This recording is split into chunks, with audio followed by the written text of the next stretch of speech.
2018 Honda CR-V. So this customer came back to a body shop and said their air conditioning was not working after the car left the body shop. But the thing is, the body shop did absolutely nothing under the hood or to the front of the car. The repair was back on the rear bumper side, on the rear of the vehicle, absolutely having nothing to do with the AC. Now I can obviously see, I just hooked up and I could see that it's low. 10 psi, 87 psi. It's about 67 degrees outside right now, so it's super obviously low, unless there was some other problem. But other than that, by touching, I can tell you by touching the sheet metal outside and feeling this, there's a temperature difference, but not very much. We do have an intercooler heat exchanger here, but there's not much happening there. So we have a low system. And the one thing I always check, because I always check if somebody touched something. Now I do see there's dust on top of the cap. There's no dust on the side of the cap when I was looking at that. A little bit of dust there. I couldn't really tell. There was definitely dust on top.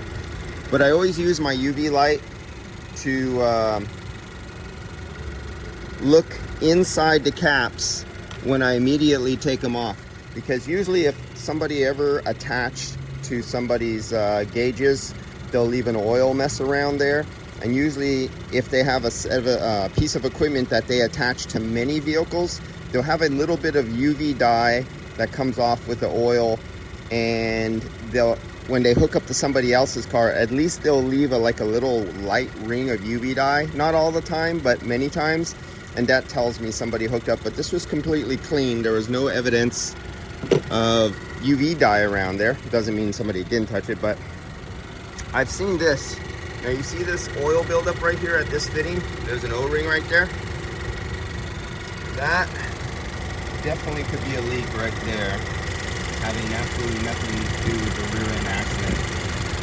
And I do find little oil residue right here.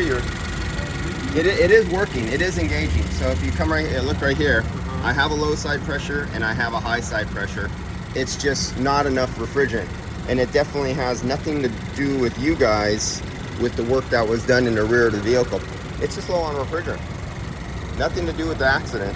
Nothing to do with anything you guys did. They're just low. Yeah.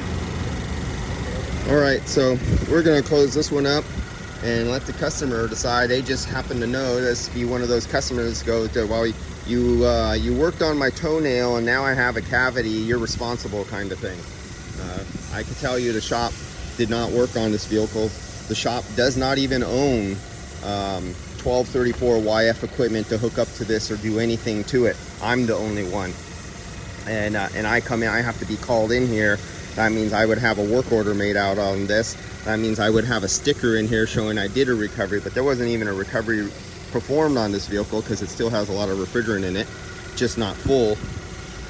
And yeah, that's it. A simple case of the customers noticing every little thing now wrong. It was probably a hot day, and they're just saying, oh, I want you to fix my AC because I brought the car into you for the rear of the car to be fixed, and you know, my AC is not working out, so you're responsible kind of thing.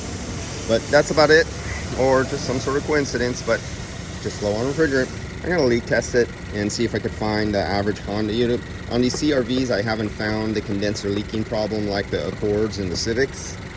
And this does fall into years of Hondas having problems with leaky condensers, but I'm gonna look for leaks anyway. I'm here, so I'll perform the rest of the test and keep on going. But this has nothing to do with what the body shop did. And yes, it does say 134, it should say YF. Okay.